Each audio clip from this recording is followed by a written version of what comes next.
Twice? How about you? Okay. You win the hat for glutton for punishment. All right. Who's never used organics before? Anybody? You're kind of new to it? Yeah, explain it to me like I'm five. Okay. Well, you get a hat as the newbie award, all right? So just a little bit about myself. She introduced me already, but I've been with our parent company is San Jacinto Environmental Supplies. We're right down the street on 34th Street. My partner, Mike, and his mom started the company in '84, and I joined them in '99. So I was finishing high school when they started the company. I was finishing college when MicroLife was born. So from '84 to '88, they were selling chemical fertilizers like everybody else. In '88, they realized they needed to do something different, and they started MicroLife. And so when I joined them, we were selling synthetic fertilizer like crazy still. So we never intended on being a retail consumer product. I'd come out of garden center retail management and thought, MicroLife is a great product. We should put this in stores. And he said, no, I don't want to do that. And I said, no, I really think we should do this. He says, no, and if you keep bringing it up, you're going to find another place to work. So I was like, okay, gotcha. But what happened is our MicroLife 624 was used at the Bayou Bend Gardens on the azalea collection. And I don't know if any of y'all are familiar with the River Oaks Garden Club. It's a big deal to get in and stay in, and they have to do community service hours to maintain their good standing. So they would do their hours at the gardens, and they would see that the azaleas there look so much better than their azaleas, and they wanted to know what was going on. They said, well, it's this MicroLife that we use. And so they came to us and said, we want to buy MicroLife. Well, we've never sold MicroLife direct to the consumer, and we don't ever plan on doing it. We love working with partners like Wabash. So telling a River Oaks lady no is not an easy thing. And we ended up striking a deal with Betty of Wabash when they were on Washington and said, hey, would you sell MicroLife to the River Oaks ladies? And Betty was like, I don't know, you know. So we sold her, I think, 10 bags. They sold out within a couple hours of announcing it was there, and MicroLife became a retail product thanks to Wabash. It was in plain brown paper feed bags. Nothing sexy about it. We didn't have any in our cool packaging or any of that. So we really, pretty much all the products you see have come about by customer demand. Most products companies are very different. They do market research. They figure out what people want to pay, what they want to hear, what they want it to look like, what they want it to smell like, all that kind of stuff. Then they engineer a product that meets what the consumer says they want. We do the exact opposite. You know, if any of y'all have spread our fertilizer with a spreader, you know it's not easy. We get lots of complaints about that, and everybody says, why can't you make it look like everybody else's? We'd love to, but because safety is really important to us, we use an animal feed mill to produce our product so that there's never any chemical herbicides, fungicides, pesticides, any contaminations there. It's all feed-safe material. All safe for animals, all safe for humans. We extrude it kind of like making sausage, put it in a slurry, push it through a die. You got rotating blades that chop it into these pellets. If we add any more pressure, it kills the microbes. If we add any more heat, it kills the microbes. Everybody keeps showing us these great products that they make. I had one guy want me to sell his poultry litter-based fertilizer, and it was beautiful. I mean, they're perfect spheres. They were awesome. I was like, wow, how do you do this? They have a spherical kiln. They put the stuff in there, and they blow it with hot air dryers, and it tumbles until they fit through the screens so that every sphere is the right size.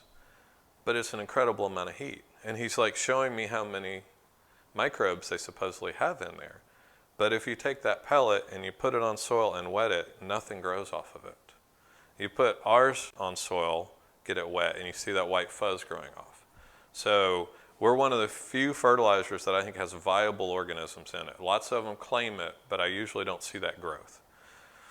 And so I'm kind of off script because we're a small group. So interrupt me with questions. Anything I say that doesn't make sense, just, interrupt me. These granular products work very different than synthetic fertilizers. So I'll have people that have tried organics one time. And they'll say, when I used to use Scott's, I'd put it out, and within just a few days, my lawn would be like knee-high, and I'd be mowing it twice a week. First off, I'd say, well, it doesn't sound good to me. I don't want to mow my lawn twice a week. That's a lot of stress on the plant. But okay, I get your point. It works fast. The reason it works fast is those nutrients are water-soluble salts. So if you think back to your ancient history, when the Romans would conquer a country, if they didn't want to capture it, they just wanted to conquer them, they'd salt their fields, poison their wells, make it hard for them to grow their population back to come against them anytime soon. But through great marketing, we've been convinced to salt our own fields and poison our own wells with all these synthetic chemicals. So with these materials, you're talking about alfalfa and cottonseed and soy and wheat middlings and all these type ingredients that are in there. These are not water soluble. These are going to sit there in the soil until they're converted to something useful for the plant. And that's where the microbes come in. So originally we didn't have microbes in our fertilizer at all. Because the microbes exist in the soil naturally, they're supposed to. But what we found is the way people treat their soils with high salt chemicals or fertilizers, herbicides, fungicides, and everything, the populations aren't big enough for that material to convert fast enough. So we started putting some basic microbes in the fertilizer to make that transition faster.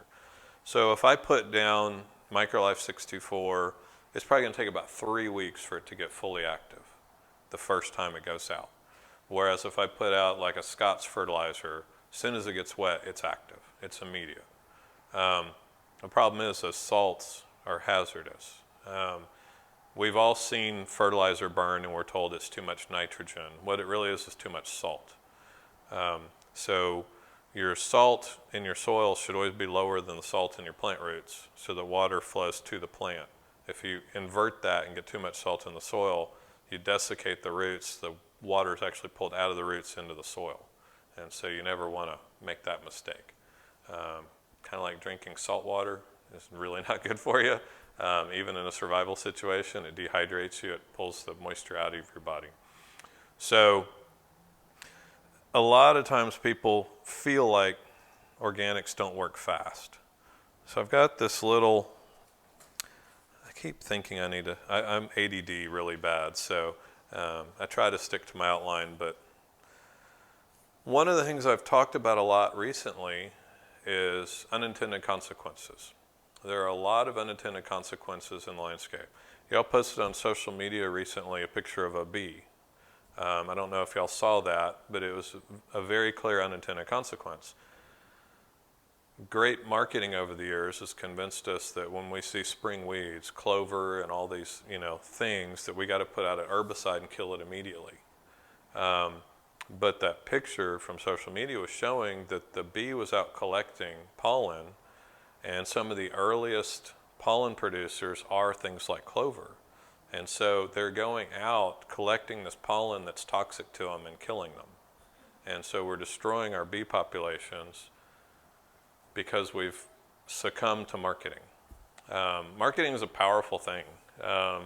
There's a report I read a while back that the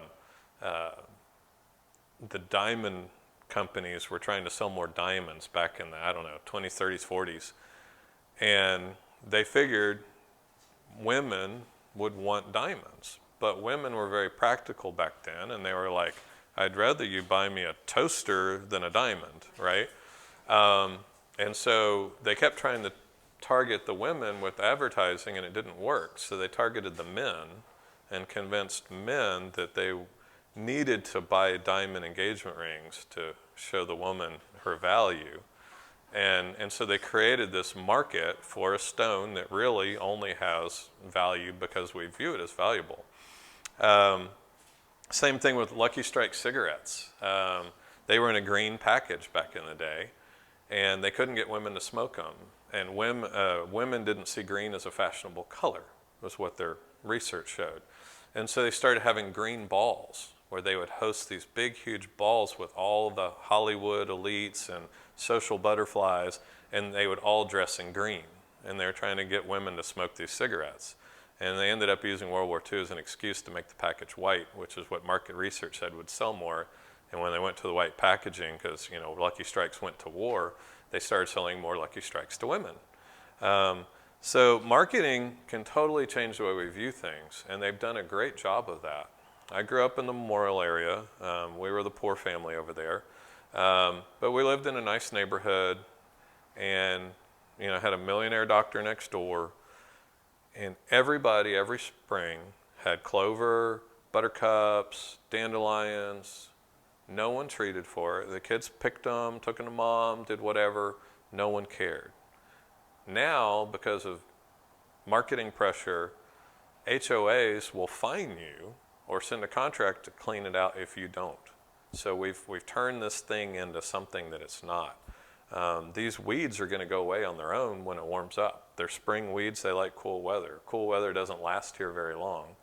But we put out carcinogens to kill it off because we're told we should. And so we got to be really careful about the unintended consequences we're getting because we've been miseducated. There are lots of unintended consequences. The vets are warning everybody that cancers in dogs and cats are going way up, and they have specifically blamed lawn and garden chemicals. If you think about it, if you put the flea spot drops on the back of your dog or cat's neck, I don't know if you've noticed, but almost instantly they'll start like doing that or something because it's bitter. They can taste it. It's in their bloodstream like that.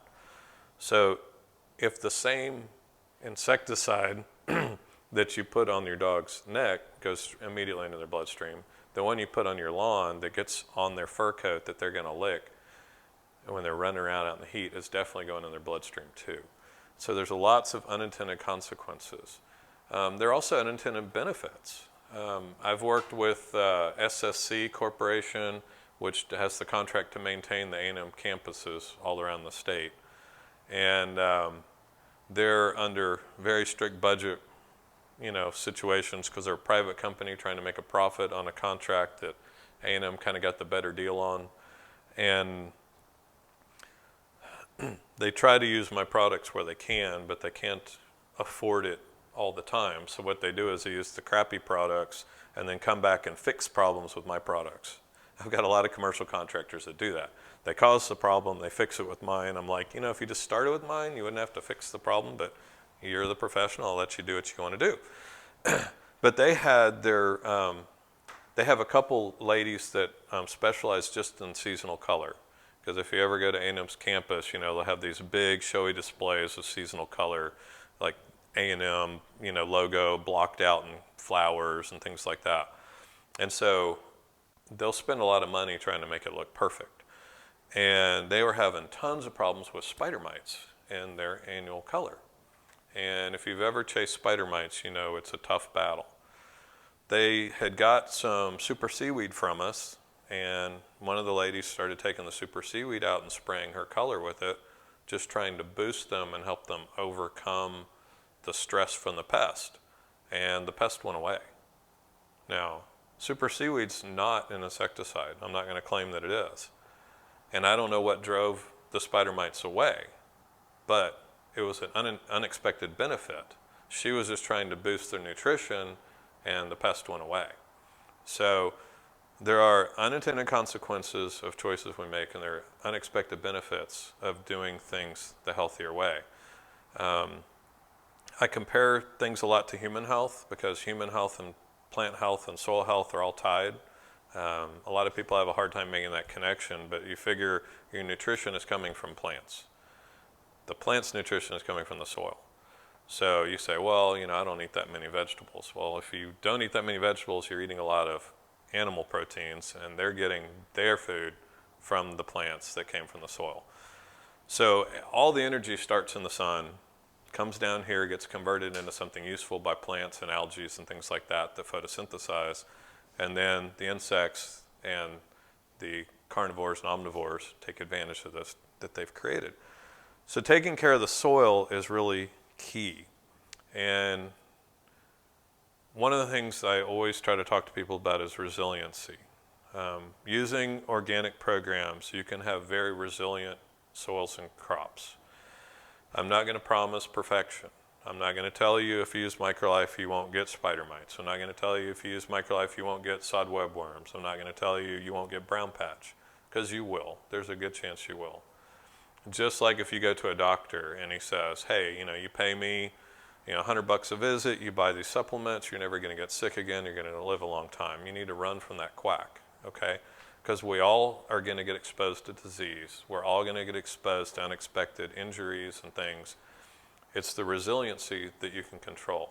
If I had a doctor tell me, if you take more vitamin D, fish oil, CoQ10, you're going to have a better outcome, I'll listen to that, because there's truth in that. Just like if you start using these fertilizers have 60, 70 minerals in it, nutrients in it, rather than a synthetic fertilizer that has 5 to 7 nutrients in it, you're going to see a big difference. Just like when you go to the store, if you're looking at nutrition packages on your food, you're going to notice things like, pick on paste picante, right? Tastes really great, comes out of the jar, sit there and eat it with chips. You feel like you're doing something decent because there's tomatoes and peppers, right? That's good for you. But look at how much vitamin C is in there. 0. Jalapeno peppers are one of the best sources of vitamin C, more than oranges. So where did the vitamins go? Did they stew them out? Did they sell it? Did they break it down and sell it as a separate product? I don't know.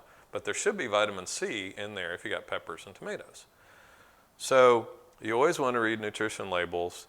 I keep telling Sarah, our marketing lady, that I want to do more social media posts writing up our fertilizer like a food nutrition label, because people are used to seeing that. When people see these labels, they don't really understand what they're looking at. Like this says 624. I know when I used to work in the garden industry selling synthetic fertilizers, people would come in, they'd want a 15-5-10 fertilizer. You'd say, well, do you want the, Acme Grow or the ABC Grow, or which one? They're like, I don't know, I need a 15-5-10.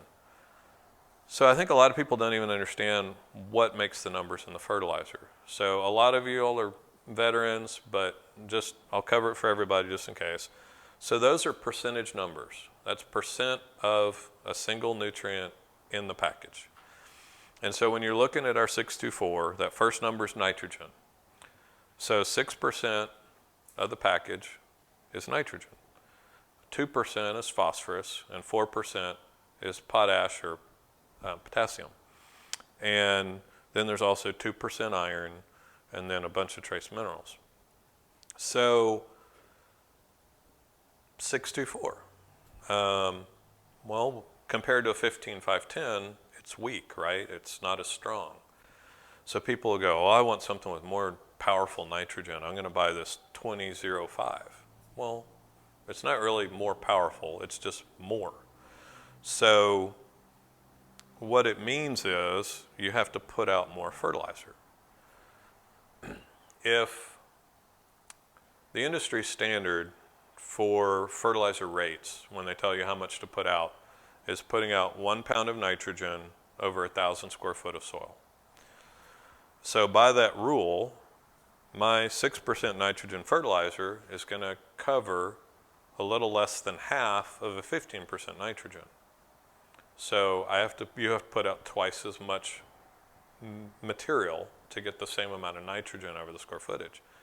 But that nitrogen is still 1 pound of nitrogen versus 1 pound of nitrogen. Now, doesn't make a difference, right? It's equal. Now you're looking at what type of nitrogen source is it? Is it urea, which is cheap and volatile and flashes off? Most of the land grant schools agree that of urea nitrogen, at least 50% is lost. Goes into the atmosphere, goes off into the water systems. Doesn't end up being captured by the plant. With mine, none of it's urea. has to be converted to urea by the microbes. Microbes only work when they're paid. And I know this is a strange thing, but people are kind of that way too. You know, people stop going to their jobs when the paychecks stop coming in. So the way this works in the soil, and let me pause my thought here for a little bit. I brought these flyers. Dr. Elaine Ingham is coming to an organization we support called OBA. She is probably the most influential researcher in horticulture and agronomy and soil science in decades. She coined the term the soil food web. She's a soil microbiologist. She started out as a marine microbiologist. She was doing research with A&M in our oyster bays, looking at the effects of runoff and everything on the oyster beds and our fisheries. Then she moved to Oregon State and switched into soil microbiology, seeing the correlation of the effect of agronomical outflows and waste on fisheries. And she wanted to go to the head of the stream and try to change what was coming downriver. And she started looking at soil relationships. And I first saw her speak before I even took this job. I had already agreed to take the position. I was working for the city of Houston at the time. I took 2 vacation days to go sit and watch her presentation, and it blew my mind because, you know, I was trained at A&M, and everything I was taught was wrong. The soil behaves very differently than we thought it did. And most of y'all remember the old weekend show, Mutual of Omaha's Wild Kingdom, where the predators and prey are doing their little dance, and we would get to see that. That's what's happening at the microscopic level in the soil. The soil is a rough neighborhood. Doesn't look like much happening to the naked eye, but believe me, it probably makes Compton look really calm. So there's a lot going on, and it's all centers around the plant roots. So plants create at least 50% more sugars and carbons through photosynthesis than they typically need. They don't really have a way to store excess, with the exception of root vegetables like carrots and potatoes and stuff that stockpile it. Most of it they release into the soil from the roots. And that's where this system works, is a plant can't go to the store, can't dial up Amazon Prime to get nutrients. And so it does the next best thing. It sends out chemical signals from the roots and says, I need nitrogen, zinc, and boron. And the microbes that can mine that and deliver it, bring it to the plant's roots, deliver it to the plant, and the plant gives them sugars and carbon, and it's payday. And this cycle keeps happening. So it's this on-time delivery system for the plants. The problem is, if you're using salty chemical fertilizers, we've all seen what salt does to slugs and snails. It does that to small microbes as well. It desiccates them, dries them up. So when you use an inexpensive fertilizer, it harms the soil, which makes it harder for the plant to gather its own nutrients, which makes it more dependent on the chemical fertilizer. So you create this dependency cycle. You know, economy's been kind of weird lately. A lot of people are trying to find ways to cut back and save money. A lot of people that are more marginalized and don't have, you know, they're living paycheck to paycheck. A lot of times that decision looks like going to McDonald's because it's a cheaper place to eat than cooking your own or something like that. But just like eating that junk food is going to have a long-term cost in type 2 diabetes, you know, inflammation, inflammatory diseases, all these type things that come from eating trash. When you feed your plant trash, feed your soil trash, and you weaken the soil, you create a similar kind of dependency where you're dependent on the chemical inputs to keep the plant humming along. Again, talking about resiliency, if you use my products, and let's say you're using MicroLife, you've used it for a year or so, you've built up your soil, and you have a family emergency come up and you've got to go out of town for an extended period of time to take care of a loved one, or maybe you're having health challenges or a job change or something, and you can't baby your landscape anymore. You're in a much better situation having built up a microbial biomass and organic biomass where the plant can find nutrients without your help than if you stop this chemical program, because they will crash just like this when you stop it. So it's really important. So just back to this, Dr. Ingham has a huge consulting business now. She's out of academia and in making money. And she travels the world consulting with large growers. There's a tomato grower in Africa that has just acres and acres and acres and acres of tomatoes. She consults with them to try to help make that profitable. A lot of the apples and things we get are coming from Australia and New Zealand. And she's been working with them trying to make their apple growing more sustainable. And so she travels all around, and most of her lectures now are over the internet because she's trying to minimize her travel now. And so this may be the last time we get her to come in person to Houston. So if you're interested, I've got these, you can pick them up after. Strongly encourage you to go. Mind-blowing. If you can't afford to go or the timing's bad, get on YouTube, Google Soul Food Web or Dr. Lane Ingham, and you'll have your mind blown. She talks a lot about compost and compost tea. I love the concept of compost tea. It's hard to do at the homeowner scale. If you've got a large farm or ranch and you've got all this waste biomass where you can compost your own biomass, do it right, extract the tea and spray it on your crops, it's great.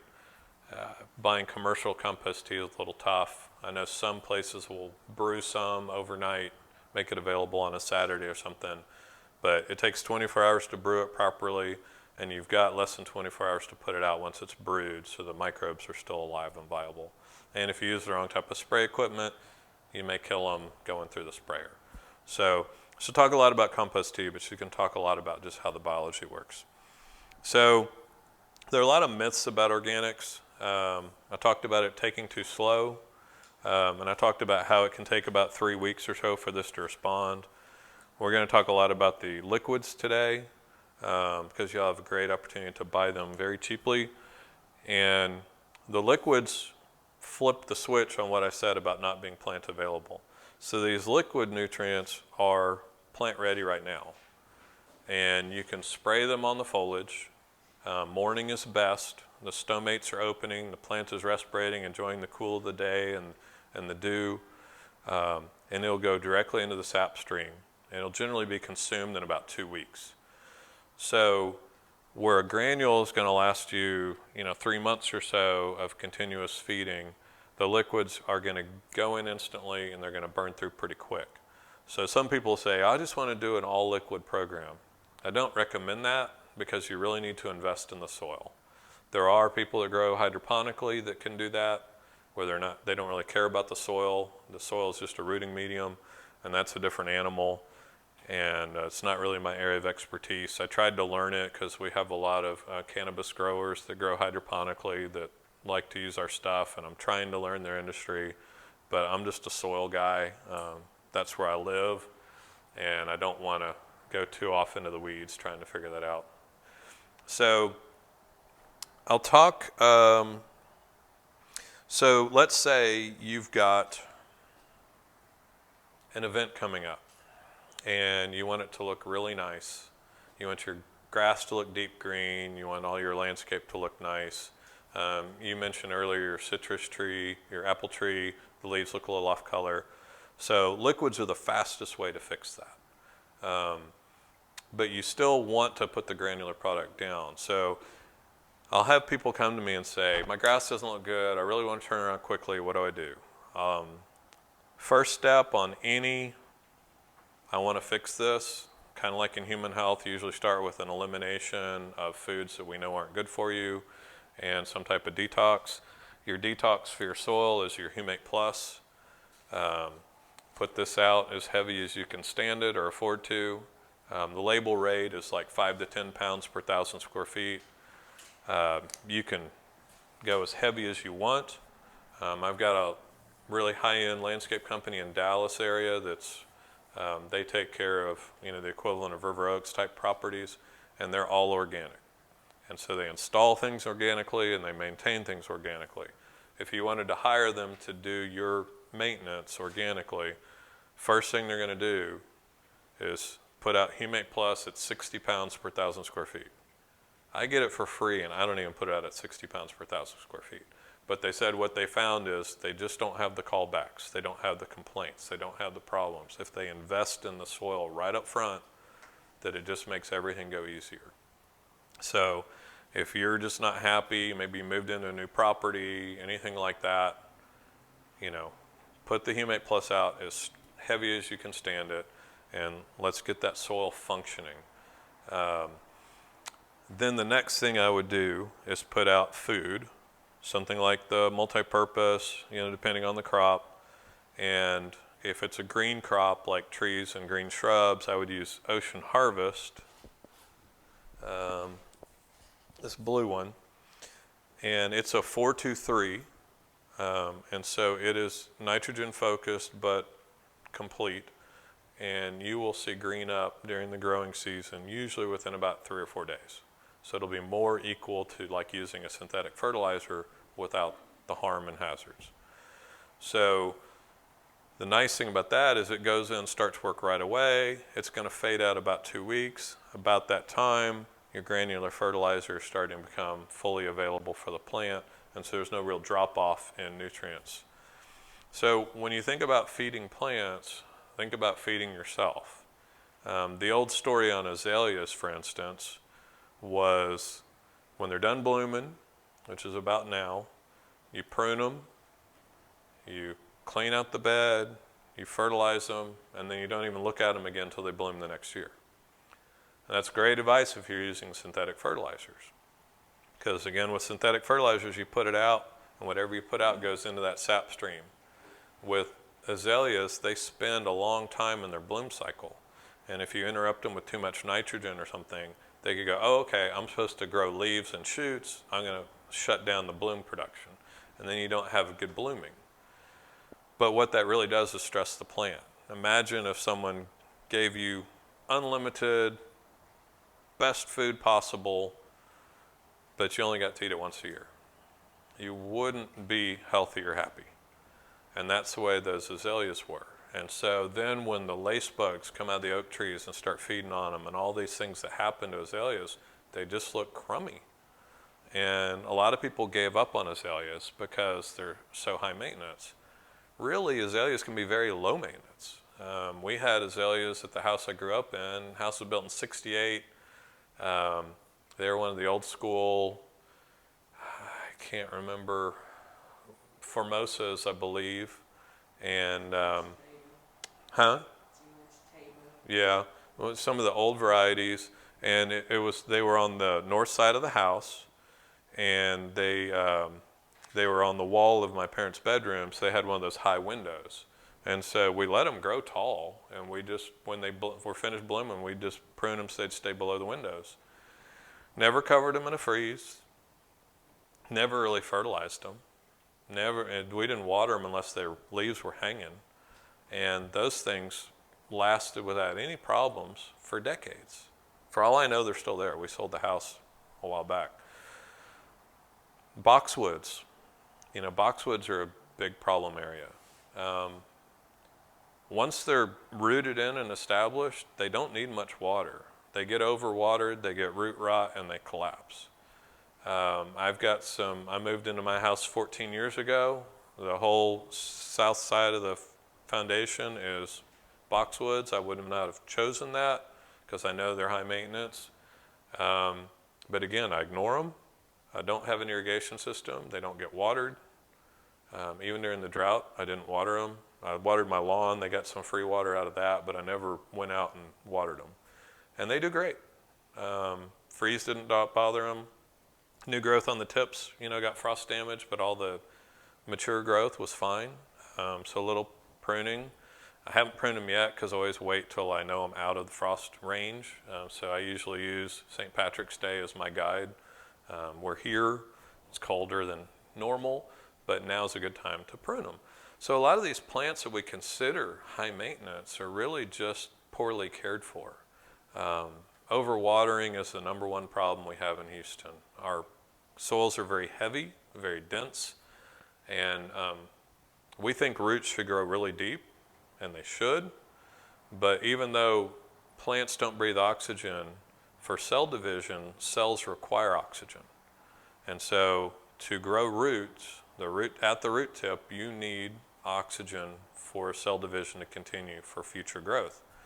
So if your oxygen only goes 2 inches deep, your roots only go 2 inches deep. We've all seen the large oak trees blown over in storms. And we're looking at these 100-year oaks and you're like, this thing's massive and the root zone's only this deep. How can that be? That's how deep the oxygen was. So key thing is to get the oxygen deeper. And how do we do that? Soil is made up of silt, sand, clay, and organic matter. That's pretty much it. And so if you got a clay-based soil, which you probably do unless you live right on Buffalo Bayou or something where there's some sands, you can't make clay something else. Clay is clay forever. And clay, if you've ever seen it under a microscope, is a flat disc, and they're teeny tiny, and they'll stack and nest. And I don't have a way to show you the picture, but if you look at it under an electron microscope, you'll see these kind of snaky stacks. It almost looks like some Dr. Seuss book where the Cat in the Hat's trying to carry all the plates in the kitchen or something, and they're wiggling and waggling. That's the way it looks. And just like when you stack plates, there's no air space in between them, no water space, that's the way clay is. And so you've got to break those bonds, unstack those platelets, and get them aggregated into something more spherical to create those spaces. Dr. Todd Watson, I don't know if you've ever had him speak here, but Dr. Todd Watson is a great guy. He's a great speaker. He's an arborist. He actually worked for our company before I did. Went on to work for Davy Trees, went on to A&M, got his PhD, and was a professor at A&M for years, does consulting. Short man, hilarious, really great speaker, much better speaker than I am. I highly recommend him. He talks about clay. So for an urban arborist, compaction is the enemy. Because what do people in a hot climate like Texas do when it's hot? They want under the shade. And so they're going to park their cars under the shade, they're going to stand under the shade, they're going to mill around under the shade. There's always compaction in the root zone of a tree. And our successful trees around here are like live oaks and red oaks and different oaks, and they really hate compaction. Post oaks are absolutely, compaction is fatal. I remember when I was in landscape architecture classes, they would always talk about the live oaks like luggage. You can take them, move them anywhere, and they're fine. You just look at a post oak and it's going to die. And the reason is compaction. I had a friend of mine in landscape architecture that she refused to go to the local mall up there because it's called Post Oak Mall. And what had happened is they had this beautiful post oak grove. And they clear cut it, like every developer does, built their mall, planted a bunch of live oaks, and still had the guts to call it Post Oak Mall. And she was like, I'm not giving them a penny. And she never did. I appreciated that. So when you're building around post oaks, you've got to stay out of the root zone. You cannot change that soil level at all. Live oaks, at A&M, they finally started realizing they were killing all these oaks from compaction during construction. So now what they do is they just hire a tree mover. They relocate the trees during construction. When they're finished, they bring the trees back. It sounds ludicrous and expensive, but it works much better. And when you've got these century-year-old trees that you're killing off, for A&M to be an ag school and have such sickly-looking trees, it's really just ridiculous. But they're getting better at it. They're figuring it out. So we want to fix compaction. And Dr. Watson always says that the soil's like a fresh-baked brownie. got a little bit of fluffiness to it, but it's pretty thick and dense. But he says if you step on it, drive a car over it, jump up and down on it, the fluffiness is gone. It's just dense, dense, dense. And you can't do anything mechanically to unsquish it. And he's 100% true. There's nothing we can do. You can run aerators over it. You can do all kinds of things. You can't unsquish that brownie. But the microbes can. If any of y'all have had kids and you've been in like an antique shop or any place that has breakables, you know that nervous feeling you've got that you're about to buy something that's going in a dustbin. Microbes are way more crazy than kids are. And they're just running around bumping into everything. Soil particles, each other, everything. And so they're knocking apart those stacks of clay. And they leave behind little glue trails, kind of like snails leave that trail behind them. And the stuff starts getting sticky into different shapes. And so having as many microbes as possible moving around that soil is how you break up that clay and fix it. So we can't do anything. My dad gave himself a hernia getting an aerator in and out of his trunk trying to aerate our lawn. And that was an expensive unintended consequence. I don't really think chlorators do that much in our clay. Because if you've ever dug clay with the shovel, you see how it gets a little glaze on it from the blade. And you got to kind of scrape that a little bit so it doesn't stay glazed.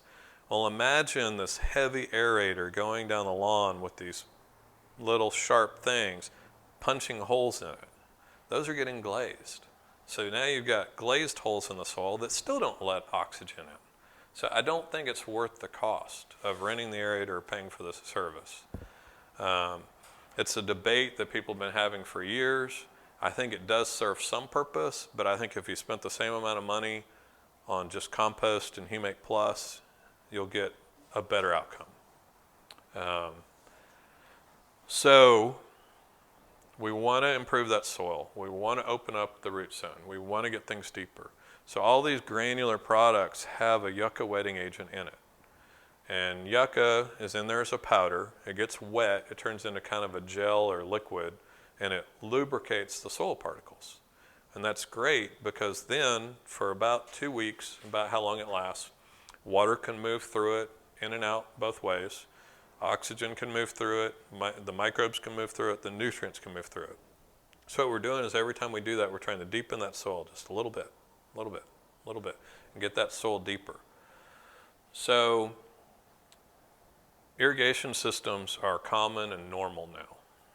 When I was younger, everyone dragged hoses and sprinklers. It's very inconvenient and it's a pain in the rear, but I still think it's better. I do not have an irrigation system in my house. There are times I wish I did, but the house was built in '68. The trees are mature. My neighbor put in an irrigation system and I saw the amount of roots that got chopped, and I've seen the weakening of his trees, and I'm not going to do that. I get big tree branches off his oak tree dropping in my backyard all the time because of that root intrusion that they did several years ago. When you damage an oak tree, it can take 3 years or more for the stress to show up. So you dig some drainage trenches or you dig some irrigation lines and you think, oh, tree still looks good. And then 3 years later, all these branches start dropping. You go, why is my tree sick? And you don't remember the correlation. We had a really rough drought this past year. And I'm expecting for the next couple of years, people are going to be saying, my lawn doesn't look as good as it used to. And that's the tree is under stress. We're not thinking about it because the drought is ancient history. It happened over a month ago, and we've moved on. But the tree hasn't forgotten. So, little fun fact about trees, they can put out exudates from the roots that are herbicides. And they can clear the root zone of competition. If you think about, plants in their order, your hardwood is the peak, just like we're the peak of the animal chain, hardwood trees are the peak. So your oak is the peak of the food chain in the plant world. And so St. Augustine is just way down over there. And it's like, got no love for the St. Augustine. It wants the water, it wants the nutrients. And if it's under stress, it can push it out. A lot of people say, I can't get grass to grow under my tree. Sometimes there's too much shade. Magnolias are really good about keeping the root zone clear because the massive foliage and the denseness of the foliage. A mature oak tree with dappled light coming through should be enough. Where grass won't grow typically is your structural shade between houses. As everybody's building to their lot lines 3.5 stories tall now, it's like a canyon, and that little space gets maybe, if it's lucky, an hour of sunlight. That's not going to support grass. You're going to have to do some deep shade ground covers or decomposed granite or something in that area. You're not going to go grass in deep structural shade. So I deal a lot with Anthony of Mataturf with turf grass questions. And I always say, Anthony, how come things like Amerishade and stuff, they're supposed to be shade tolerant grasses, will not grow in shade? And if you ever get an opportunity to talk to Anthony, it's great. He's a good old boy. I mean, he's like, well, Bubba, he says, we grow it in full sun.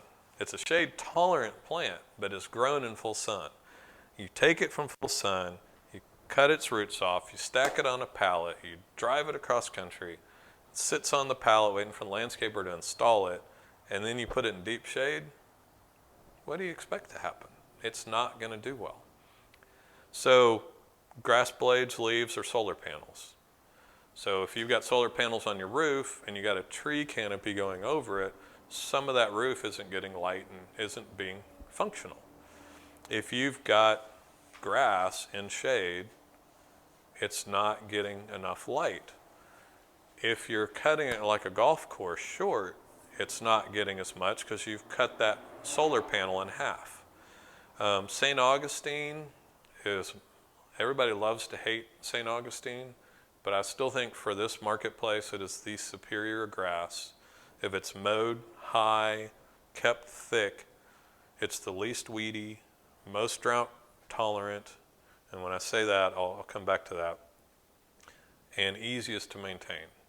Brown patch is a problem, chinch bugs are a problem, sod webworms are a problem. But if you have Bermuda, you get army worms instead of sod webworms. You get large patch instead of brown patch. I mean, all the same problems are there with different names, different pests. It all happens. So St. Augustine is considered a water hog. Buffalo grass is the most drought tolerant, will not grow in heavy soils, so not recommended here. Zoysia and Bermuda are considered drought tolerant grasses, and it's true. Bermuda is probably more drought tolerant than Zoysia, and the thing about Bermuda is, and the reason it's truly drought tolerant and great for commercial or unirrigated properties, is when you go into drought, it browns out, shuts down, you get one good rain, it's going to come back out. It regrows from the roots, totally fine. St. Augustine browns out, it's gone. You're resodding. There's no getting around it. So yes, it's not drought tolerant per se. But if you use the same watering schedule on St. Augustine and Bermuda with the irrigation, the St. Augustine is going to look greener and healthier. It takes a lot of water and nutrients to keep Bermuda looking green and healthy. Zoysia is somewhere in the middle. It's a good choice if you can't stand the coarse texture of the St. Augustine, but the finer texture of Zoysia you get, the more likely you are to need a reel type mower instead of a rotary type mower. And that's an expense. If you mow the fine bladed Zoysia with a rotary, you're always going to have some stress on the plant. So didn't want to spend too much time on grass, but my St. Augustine in my house, I watered 3, possibly 4 times during the drought. That was it. Survived fine. Most people were watering multiple times a week. And so city water is horrible for plants, not really great for people either, because a biofilm will grow in the pipes of the city's water lines. And so the city either has to have a maintenance schedule where they clean the biofilm out so it doesn't clog like arteries over time, or they can put antibiotics in the water that kill the biofilm. And that's what they've chosen to do. And so chlorine's been in it for years, nothing new. They added chloramine several years ago. Chloramine is the really nasty one, because to give you an example, I had a little backyard fish pond I inherited when I bought the house, and it didn't have a fill valve or anything like that, so I had to fill it with the garden hose. I didn't collect rainwater at that point, so I had chlorinated water I had to deal with, so I put a fine mist sprayer on it, and I would spray it up into the air, let the chlorine flash off, and it would fall into the pond and slowly raise the pond level. The fish in there didn't mind it at all, it was fine. When they added the chloramine, one time doing that, every fish in the pond was dead. Chloramine does not flash off. When you walk by a swimming pool, you smell the swimming pool smell. That's the chlorine gas just coming off the water constantly. It's very volatile. It flashes off. Chloramine is designed to not flash off. So just like it kills the biofilm in the pipes, it kills the biofilm in the soils, on the leaves, in our gut, all that fun stuff. So city water is not good for plants, not good for soils. So irrigation systems are a supplement to rain, not a replacement for rain. And I always tell anybody that'll listen, if you're home most of the time, your turf zone should never be automatically running. St. Augustine especially is easy to tell. It's got that little crease down the middle. The leaves will fold closed when it needs water. Then you can run a cycle manually. But unless you're on vacation or out of town, it should never be just running automatically, because St. Augustine really doesn't need as much water as we think it does. And every time you water, you add compaction. Because if you water the soil to saturation, where it's kind of squishy when you step on it, what pore spaces there are that had oxygen now have water. And so if there's no oxygen and you've got oxygen breathing microbes, you killed off those microbes. The soil starts to collapse. You actually create more compaction by overwatering. After the flooding happened in the areas that were inundated, not only did they have toxins, but they had severe compaction, because we forget how heavy water is. If you've ever backpacked, you know water is pretty much the heaviest thing you're putting in your pack. It's roughly 10 pounds a gallon. And so when you've got a whole, quarter acre, half acre of land, this deep in water, you start doing some math on the weight, that was a lot of compaction. Plus the oxygen was displaced by water and all the microbes died for the most part. So talk about resilience.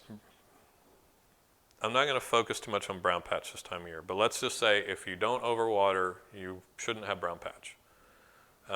There are wet seasons where it's a problem, but good drainage will help you defeat that. So I'm getting close to my time, and I promised to really talk about the liquids. So let's look through these. These three, if you can see them, the green, the pink, and the blue, are the ones we had when I started in 1999. We've improved them over time, but these were our core liquids, and they're still our core liquids. They are siblings. They share the same basic nutrients. And so, again, all these are going to be familiar words that you can, for the most part, recognize. So, Aclonia maxima kelp, fancy term for seaweed. Aclonia maxima is a really cool, sustainable seaweed. It has long tethers that grow up from the seabed, and then it has like these wide blades, and you actually run a floating mower over it and cut it. And so the plant is still there, and it just keeps regrowing. You keep cutting it. It's very sustainable rather than just ripping up whole plants. Also very loaded with nutrients. Little thing about seaweed is it's actually not a plant. It's a colony. And it produces really good plant growth hormones. And so when you put it out, you're actually encouraging the plant to grow. Another cool thing about it is regular use of a seaweed-based product. The outer cell walls of the leaf tissue get thicker, and so that can have lots of benefits. If you're using it regularly and you have a frost, it's going to be more resistant to frost. It's going to have a little bit more toughness. During the summer when it's hot and dry and the stomates close off to try to hold that moisture in, It's kind of like a Yeti cooler instead of the cheap free styrofoam cooler. It's just going to be able to protect that moisture in the plant longer. And if you think of most of your pest insects or sucking insects that put little probes into the leaf and suck the juice out, if it's thicker and tougher, it's going to be harder work for that insect to get in there, and they may move on. Blackstrap molasses, great. Blackstrap molasses is sugar and carbon, and so we love using molasses because if for some reason the plant's under stress, its solar cells aren't working well, photosynthesis is down, it needs to recover, we're giving it free photosynthesis to make up for it by putting sugars and carbons in there, so it can repair. Humic acid, fulvic acid, those are things that come from humate. Humate is old forest soil compost that got crushed into something and buried looking like coal. When we dig it out, it's almost pure carbon, and every time it gets wet, it creates these acids, which are very effective in cleaning up the soil, feeding fungi, things like that. Fish hydrolysates is a cold processed fish. It's much better and cleaner and less odor causing than the old fish emulsion, which fish emulsion was you take it and you heat it and you turn it into this goo. Fish hydrolysates cold processed and much better. So that's the gist of the ingredients that are in all these. This one doesn't say it, but we also put, should be on one of these labels. I guess we don't put all of the ingredients on there, but we also put a tryptic soy agar in our liquids. And tryptic soy agar is one of those things that doesn't sound natural like molasses. Tryptic soy agar is the stuff you'd find in most petri dishes that you grow microbes on. And the whole reason we do that is we want to grow microbes on the leaf surfaces, and so we're putting microbe food on the plants to help them grow. And so if you look at this, you can't see it from where you're sitting, but it's a 0.03. We never intended this as a fertilizer. The state required us to put this nutrient claim on it, which I think they were incorrect in doing because we never claimed it as a fertilizer. But what this is think of your multivitamin. This is over 70 different nutrients that you can use anytime, anywhere on any plant. And so this is just helping get as many nutrients as possible to the plant. This is great for a plant in stress, using as a root stimulator after a transplant, anything like that. The Ocean Harvest is a 423.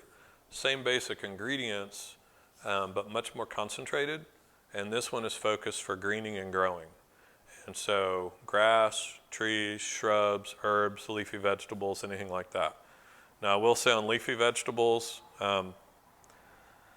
you probably want to discontinue about 2 weeks before harvest because there have been cases of the fishy taste being trapped in the leaf tissue. You don't want that on your greens. So if you're getting close to harvest, or maybe it's an herb or something that you're going to be doing regular harvesting of, stick with the super seaweed. You won't get that issue. The maximum blooms is a 383. This 8, your phosphorus, is focusing on blooms. And so this is for blooming plants. You can think of annual color. You can think of roses. You can think of camellias, gardenias. You can think of tomatoes, peppers, any of your flowering vegetables. The more flowers, the more fruit. So even though it's, a flowering product, if you got flowering vegetables, definitely consider using it. Where this one's a little unique is because we needed a lot of phosphorus, we had to go with some additional calcium phosphate to get there. So not just are you getting the phosphorus, but you're getting some plant-ready calcium, which on something like a tomato can help with the structure of the plant, holding up, better to the weight of the fruit. It can help the fruit have a better structure itself, and in some cases, the plant available calcium can help with things like blossom end rot and things like that that can be frustrating. So very good products there. Let's see what other goodies we've got. So the humic fulvic acid, they sell here in gallons. That's the way we provide it. And talked about that a little bit in the ingredient list. So this is a nice product. Let's say maybe you did a soil test and you see you've got a lot of tied up salts in your soil or something like that. This can help flush this out. During one of the hurricanes, I forget which now because we've had so many fun ones, the Moody Gardens tropical pyramid got inundated with salt water. Now, when they were building right on the water, they had the foresight to put a nice clay pan in before they placed their soil so that salt water couldn't intrude from the bottom. But what that meant is once they had millions of gallons of salt water in the soil, they couldn't flush it out the bottom either. And part of that damage was they lost their heating unit. So they went through the winter with no heat in their tropical pyramid and all this trapped salt water. And so we talked with them and we used molasses and humic fulvic acid to try to remediate the salts in place because we couldn't get them out. And they told me that that following spring was the best their tropicals had ever looked. So everything went wrong. No heat and salt on tropicals. I mean, the two things you don't want. And they thrived because we gave them the ability to be resilient. So humic fulvic acid is something, I kind of see it a little bit as a raw ingredient, but it can be really nice to throw in. We covered that. So cactus and succulent, if anybody grows cactus and succulents, we have a specialized fertilizer for that. Pretty straightforward. Very similar to the Maximum Bloom. It's a 373 instead of a 383, but it's geared for cactus and succulents. And the Soil and Plant Energy, we only sell in quarts, and this is a really nice little product for plants that are recovering from stress. So we talked about the humic fulvic acid, and we've talked about molasses. This is those pre-combined for you. And so you can put this in a hose and sprayer and spray it on the foliage of your plants or root drench. This is great for plants coming off frost damage, plants coming off insect damage, plants coming off defoliation for whatever reason. This is, kind of think of this as photosynthesis in a bottle. This is sugars and carbons in an easily available way just to help the plant get what it needs so it can start recovering and regrowing. So I've kind of covered, I never like to be a super negative guy. When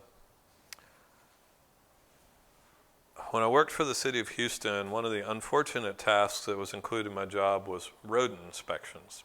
And I would go into these people's homes and they would say, look under my sink, I got a rat as big as a cat. And I was like, no, thank you.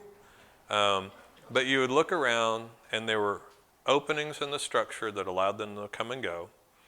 There was usually food left out in sinks and prep areas, and there was always a water source. And so I would tell them, look, I can give you rodent bait and things like that, but right now they're your pets. You are inviting them in, you're giving them food and shelter and water. A lot of our pests, a lot of our diseases are our pets. We are giving them everything they need to hang out, and we wonder why they don't leave. There are some exceptions. You know, there's some plants that are problematic plants. I've worked for this company for a long time, and we deal with a lot of landscapers. So the majority of our calls that we deal with are coming from landscapers. When I first got there, number one complaint I got on plants was azaleas. Everybody was trying to figure out azaleas. Then it was roses, because everybody started planting all these different rose varieties. And now, when people call and say, I've got this tree or this plant and it's got, you know, this black soot on it and I've tried everything and I can't get rid of it, I'm like, let me guess, Japanese blueberry. And they're like, yes. What should I do? I was like, get rid of it. That sometimes you've just got the wrong plant in the wrong place. And you're just going to beat your head against the wall trying to fix it. Japanese blueberries are beautiful plants. They need low humidity, high airflow, and well-drained soils. Most people put them up against a fence or a wall in dense clay soils and high humidity and wonder why the plant always looks like garbage. If you've got a large planter on a pool deck, airflow all around it, good drainage, it's probably a great specimen plant. But don't just stick it in our clay soil and expect it to be good. Italian cypress, they look beautiful, right? Same problem. Usually right up against the house, on either side of the door frame, no airflow, heavy soil, all the roof wash from rains ends up right at their feet. And you'll get away with it for a while, but then when you get spider mites in there and you got dead spots that never want to fill back in, it looks like garbage. You got to be careful with plant choice, plant location. A lot of people plant too deep. Whenever you get a new plant, before you dig your hole, start scraping away the soil and mulch around the plant and find the root flare. And just like we've got shoulders, the tree does too, the shrub does too, find that root flare. Expose it. Now you know your depth. It may be 2 inches too deep if you're going top of the root ball in the container, digging your hole, and you set it in there, you've planted it deep. I would rather you just stick the thing on top of the ground, put mulch around it, than plant it 1/2 inch too deep. It's a big difference in outcome. So always identify that root flare. If any of you have had a landscaper mulch your trees and you can't see the root flare, it looks like a telephone pole stuck in mulch, pull it away. Pull it away. Find that root flare. I see so many of my neighbors that have these beautiful, 50-year-old oak trees that let people mulch it, and within 2 to 3 years, the tree's gone. Improper mulching is devastating to these trees.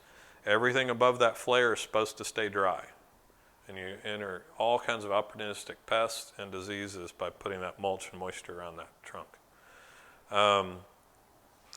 So, real quick,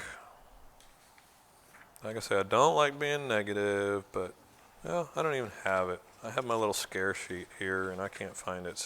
All right. So,